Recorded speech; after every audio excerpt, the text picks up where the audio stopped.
12টি সময় আছে দোয়া কবুলের জন্য। কয়টি সময় আছে? 12টি সময়, মুহূর্ত আছে, যে মুহূর্তগুলোতে দোয়া করলে কি হয়? দোয়া কবুল হয়। নাম্বার 1, হাজী সাহেব যখন হজ করে তখন। নাম্বার 2, ওমরাকারী ব্যক্তি যখন ওমরা করে তখন। নাম্বার 3, গাজী, বীর, যে আল্লাহর রাস্তায় জিহাদ করছে, জিহাদ করে সে বীর হয়ে ফিরে এসছে, এই বীর ব্যক্তি তার এই বীরত্বের পরে আল্লাহ সুবহানাহু ওয়া তাআলার কাছে দোয়া করলে সে দোয়া কি হয়? কবুল হয়। এবং এ বিষয়ে সুনান আবু দাউদ এবং অন্যান্য হাদিসের কিতাবে বিস্তারিত হাদিস আসছে। নাম্বার 4, আজানের সময় দোয়া করলে কি হয়? দোয়া কবুল হয়। নাম্বার 5, যুদ্ধের সময় দোয়া করলে দোয়া কবুল হয়। নাম্বার 6, বৃষ্টি যখন পড়ে, বৃষ্টি নাজিলের সময় দোয়া করলে কি হয়? দোয়া কবুল হয়। এই বিষয়ে আবু দাউদে সাহল ইবনে সাদ রাদিয়াল্লাহু আনহু থেকে একটা বিস্তারিত হাদিস এসেছে।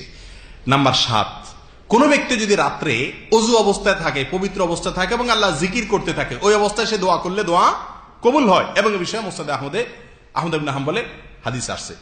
নাম্বার 8, রাতের শেষ ভাগে, ভোর রাতে যদি কেউ উঠে আল্লাহর কাছে দোয়া করে, এই সময় দোয়া কবুল হয়। এই বিষয়ে সহিহ বুখারীর বিখ্যাত হাদিস আছে, আমরা জানি নবী আলাইহিস সাল্লাতু ওয়াস সালাম বলেছেন, ভোর রাত যখন হয় আল্লাহ তাআলা দুনিয়ার আসমানে আসেন, এসে বান্দাকে ডাকতে থাকেন, তোমাদের কোনো চাওয়া আছে কিনা পেশ করো, আমি চাওয়া মঞ্জুর করব। তাহলে ভোর রাতে দোয়া করলে দোয়া কবুল হয়। নাম্বার 9, জুমার দিন, আগামীকালকে শুক্রবার, এই শুক্রবারে জুমার দিনে একটা সময় আছে যে সময় দোয়া কবুল হয়। কোন সময় সেটা হাদিসে নির্দিষ্ট করে বলা হয় নাই। মুহাদ্দিসিন ইকরাম এক একজন এক একটা মন্তব্য যার যার ধারণা অনুযায়ী করেছেন। কেউ বলেছেন আসরের পরে, কেউ বলেছেন জুমার আগে পরে, বিভিন্ন সময়। কিন্তু একজন মুমিনের এই শুক্রবারের পুরো সময়টাকে চলতে ফিরতে কাজের ফাঁকে আল্লাহর কাছে মনে মনে কি করা উচিত? দোয়া করা উচিত। কারণ একটি সময় আছে দোয়া কবুল হয়, এটা কোন সময় আমরা কেউ জানি না। নাম্বার 10, লাইলাতুল কদরে দোয়া করলে কি হয়? দোয়া কবুল হয়। আমাদের আয়েশা রাদিয়াল্লাহু তাআলা আনহা, তিরমিজি এবং অন্যান্য হাদিসে কিতাবে বর্ণিত হয়েছে যে তিনি নবী আলাইহিস সালামকে বলেছেন, ইয়া রাসূলুল্লাহ, যদি আমি লাইলাতুল কদর পেয়ে যাই আল্লাহর কাছে, আমি কি চাইবো, কি বলবো? তাহলে তিনি দোয়া কবুল করার জন্য ভাষা জানতে চাচ্ছেন নবী আলাইহিস সালামের কাছে। তার মানে এই সময় দোয়া করলে দোয়া কবুল হয়। নবী আলাইহিস সালামও তাকে ভাষা শিখিয়ে দিয়েছেন, আল্লাহুম্মা ইন্নাকা আফুউন কারীম তুহিব্বুল আফওয়া ফাফু আন্নী। এই দোয়া করিও, আল্লাহ আপনি দয়ালু, আপনি ক্ষমাশীল, আপনি করিম, অতএব আমাকে ক্ষমা করুন। তাহলে লাইলাতুল কদরে এই সময় দোয়া করলে, এই রাতে দোয়া করলে কি হয়? দোয়া কবুল হয়। নাম্বার 11, আজান এবং একামতের মধ্যবর্তী যে জায়গাটা, আমরা বেশিরভাগ টয়লেটে পড়ে থাকি, এই টাইমটাতে দোয়া করলে কি হয়? দোয়া কবুল হয়। নাম্বার 12, 5 ওয়াক্ত সালাতের একেবারে শেষ ভাগে এসে দোয়া করলে দোয়া কবুল হয়। দোয়া মাসুরা পড়ি না আমরা আত্মায়াত দুরুদের পরে? এই দোয়া মাসুরার জায়গায় শুধুমাত্র দোয়া মাসুরা আল্লাহুম্মা ইন্নী যালামতু নাফসি না, এখানে রব্বির হামহুমা পড়তে পারেন, রব্বানা আতিনা ফিদ দুনিয়া পড়তে পারেন, যে কোনো দোয়া আপনি এই জায়গায় পড়তে পারেন। দোয়া এই জায়গা হলো দোয়া কবুলের জায়গা। কেউ কেউ বলেছেন সালাতের শেষে। এ হলো মোট 12টি জায়গা, যে জায়গাগুলোতে কি হয় ভাই? দোয়া কবুল হয়। 4 অবস্থায় দোয়া কবুল হয়।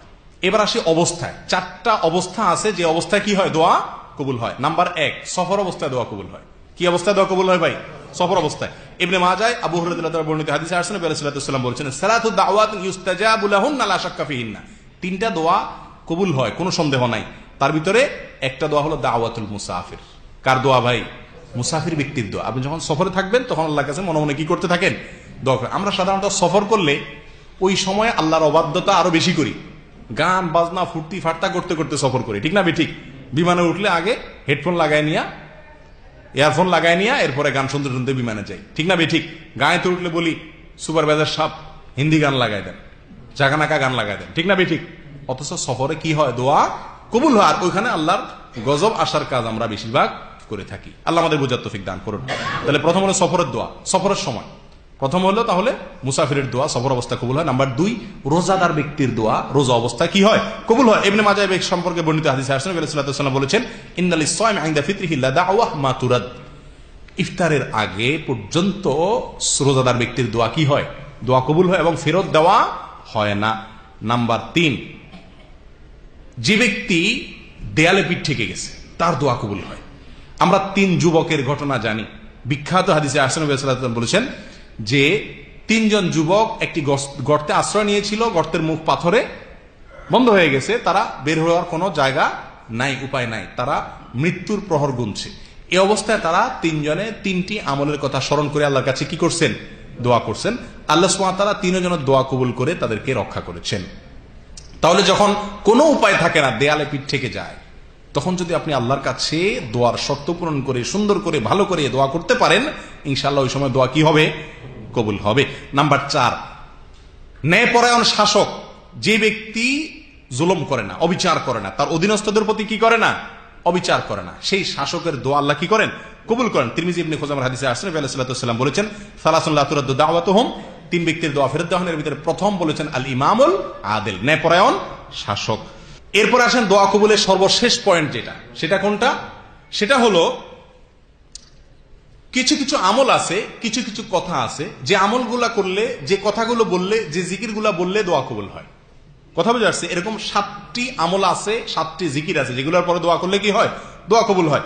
সহিহ বুখারীর হাদিসে আসছে, উবাদা ইবনে সামিত রাদিয়াল্লাহু বর্ণনা করেছেন, ঘুম থেকে ওঠার পরে আপনি যদি দোয়া করেন আল্লাহর কাছে, লা ইলাহা ইল্লাল্লাহু ওয়াহদাহু লা শারীকা লাহু লাহুল মুলকু ওয়া লাহুল হামদু ওয়া হুয়া আলা কুল্লি শাইইন কাদির, আলহামদুলিল্লাহ ওয়া সুবহানাল্লাহ ওয়া লা ইলাহা ইল্লাল্লাহু আল্লাহু আকবার ওয়া লা হাওলা ওয়া লা কুওয়াতা ইল্লা বিল্লাহ, এটা বলার পর যদি বলেন আল্লাহুম্মা গফিরলি, অথবা আল্লাহর কাছে যা চান সেই চাওয়া আল্লাহ কি করবেন? পূরণ করবেন। একটি জায়গায় ঘুম থেকে ওঠার পরে যদি আপনি এই দোয়া পড়ে আল্লাহর কাছে দোয়া করেন, দোয়া কবুল হবে। নাম্বার 2, আপনি যদি ইউনূস আলাইহিস সালামের দোয়া দিয়ে দোয়া করেন, তাহলে সে দোয়ার পরে আপনি যা চাইবেন আল্লাহ সেটা কি করবেন? কবুল করবেন। বা সে দোয়া পড়তে পড়তে আপনি যা মনে মনে চাইবেন সে দোয়া আল্লাহ কবুল করবেন। কারণ এই বিষয়ে নবী আলাইহিস সালাম বলেছেন, সূরা নাসাইতে বর্ণিত হয়েছে, সাঈদ ইবনে আবি ওয়াক্কাস রাদিয়াল্লাহু বর্ণনা করেছেন যে দাওয়াতু যিন্নুন ইযা দাআ বিহা ওয়া ফি বাতনিল হুত লা ইলাহা ইল্লা আনতা সুবহানাকা ইন্নী কুনতু মিনাজ জালিমিন ফাইন্নাহু লাম ইয়াদউ বিহা রাজুলুন মুসলিমুন ফি শাইইন ক্বাত ইল্লা ইস্তাজাবা আল্লাহু লা। ইতিহাসে কেউ লা ইলাহা ইল্লা আনতা সুবহানাকা ইন্নী কুনতু মিনাজ জালিমিন এই দোয়া পড়ে আল্লাহর কাছে দোয়া করছে আর দোয়া কবুল হয় নাই, এরকম ঘটনা ঘটে নাই। কে বলতেছেন? নবী আলাইহিস সালাম বলতেছেন। প্রিয় ভাই, তাহলে যেই কোনো বিপদ থেকে বাঁচার জন্য একটা কমন দোয়া আছে, কি? দোয়া ইউনূস, লা ইলাহা ইল্লা আনতা সুবহানাকা ইন্নী কুনতু মিনাজ জালিমিন। এটা পড়ে দোয়া করলে বা এটা পড়ে দোয়া করলে দোয়া কবুল হয়। নাম্বার 3, ইসমে আজম পড়ে দোয়া করলে দোয়া কবুল হয়। এই বিষয়ে তিরমিজির একটি হাদিসে আসছে, নবী আলাইহিস সালাম বলেছেন, যেটা আব্দুল্লাহ ইবনে বুরায়দা রাদিয়াল্লাহু তাআলা আনহু আব্দুল্লাহ ইবনে বুরায়দা তার বাবার সূত্রে বর্ণনা করেছেন যে নবী আলাইহিস সালাম বলেছেন, কোন ব্যক্তি যদি দোয়া করে এই কথা বলে, আল্লাহুম্মা ইন্নী আসআলুকা বিআন্নী আশহাদু আন্নাকা আনতাল্লাহু লা ইলাহা ইল্লা আনতা আল আহাদ আস-সামাদ আল্লাযী লাম ইয়ালিদ ওয়া লাম ইউলাদ ওয়া লাম ইয়াকুল লাহু কুফুয়ান আহাদ, এটা বলে যদি দোয়া করে তার দোয়া আল্লাহ কি করেন? কবুল করেন। কয়টা গেল? 3। নাম্বার 4, যদি কেউ বিপদগ্রস্ত হয় এবং বিপদের পরে এই দোয়াটি পড়ে, তো আল্লাহ তাআলা তার দোয়া কবুল করেন, তার বিপদ দূর করেন এবং তার চাইতে উত্তম জিনিস আল্লাহ তাআলা তাকে দান করেন। এই বিষয়ে সহিহ মুসলিমের হাদিসে আসছে, উম্মুল মুমিনিন উম্মে সালমা রাদিয়াল্লাহু তাআলা আনহা বলেন, নবী আলাইহিস সালাম থেকে আমি বলতে শুনেছি যে তিনি বলেছেন, মা মিন আবদিন তুসিবিহু মুসিবা ফায়াকুল, কোন মুমিন বান্দার যদি কোনো মুসিবত হয় সে বলে ইন্না লিল্লাহি ওয়া ইন্না ইলাইহি রাজিউন, এবং সাথে বলে আল্লাহুম্মা আজুরনি ফি মুসিবাতি ওয়া আখলিফ লি খায়রাম মিনহা, আল্লাহ আমার বিপদের উত্তম বিনিময় দিয়েন, ধৈর্য ধারণ করার কারণে বিপদের বিনিময় দান করেন, আর বিপদে আমার যে ক্ষতিটা হলো তার চাইতে ভালো কিছু দিয়ে আমাকে কি করেন? পোষায়া দিয়েন। এই দোয়া যদি কেউ করে, নবী আলাইহিস সালাম বলেন, তাহলে আল্লাহ সুবহানাহু ওয়া তাআলা ওই ব্যক্তিকে ওই মুসিবতের বিনিময়ে উত্তম কি দিবেন? বদলা দিবেন, এবং তার উত্তম ভালো এর চাইতে বিকল্প দিবেন। উম্মে সালমা রাদিয়াল্লাহু আনহা বলেন, এই দোয়া নবী আলাইহিস সালাম থেকে শেখার পরে আমার স্বামী আবু সালামা যখন মারা গেছেন, আবু সালামার মৃত্যুর পরে আমি আল্লাহর কাছে দোয়া করছি, আল্লাহ সুবহানাহু ওয়া তাআলা আবু সালামার মতো স্বামীকে হারাইছি, এরপরে রাসূলকে আমার স্বামী বানাই দিয়েছেন। দোয়া কিরকম কবুল হয়েছে দেখছেন? তাহলে এই দোয়া করলে দোয়া কবুল, এই দোয়া করে দোয়া করলে কি হয়? দোয়া কবুল হয়। কয়টা গেল? 4টা। নাম্বার 5, আল্লাহর কাছে যে ব্যক্তি জিকির করে বেশি বেশি, তার দোয়া কি হয়? ওই জিকিরের পরে দোয়া করলে দোয়া কবুল হয়। এই বিষয়ে হাদিসে আসছে সালাতুন লা ইউরাদ্দু দুআউহুম, এর ভিতরে আসছে ব্যক্তি আল্লাহকে বেশি বেশি জিকির করে তারপর দোয়া করলে দোয়া কবুল হয়। 6 নম্বর, কোরআন তেলাওয়াতের পরে দোয়া করলে দোয়া কবুল হয়। যদিও এই বিষয়ে কয়েকটা হাদিস বর্ণিত হয়েছে, এর ভিতরে বেশিরভাগ হাদিসগুলাই জয়ীফ, কিন্তু একটা হাদিস আছে কিছুটা প্রমাণযোগ্য, যেটাকে আল্লামা আলবানী রাহমাহুল্লাহ সহ অনেকে হাসান বলেছেন। সেই হাদিসের আলোকে বোঝা যায় যে কোরআন তেলাওয়াতের পরে দোয়া করলেও দোয়া কবুল হয়, কিন্তু আনুষ্ঠানিক কোনো দোয়া নাই, হুজুর দিয়ে দোয়া করানোর কোনো সিস্টেম নাই, এবং গতানুগতিক কোনো দোয়া যেগুলো আমাদের সমাজে প্রচলিত আছে এগুলোর কোনো ভিত্তি নেই। নাম্বার 7, জমজমের পানি দোয়া পান করার পরে দোয়া করলে বা চাইলে সেটা কি হয়? দোয়া কবুল হয়।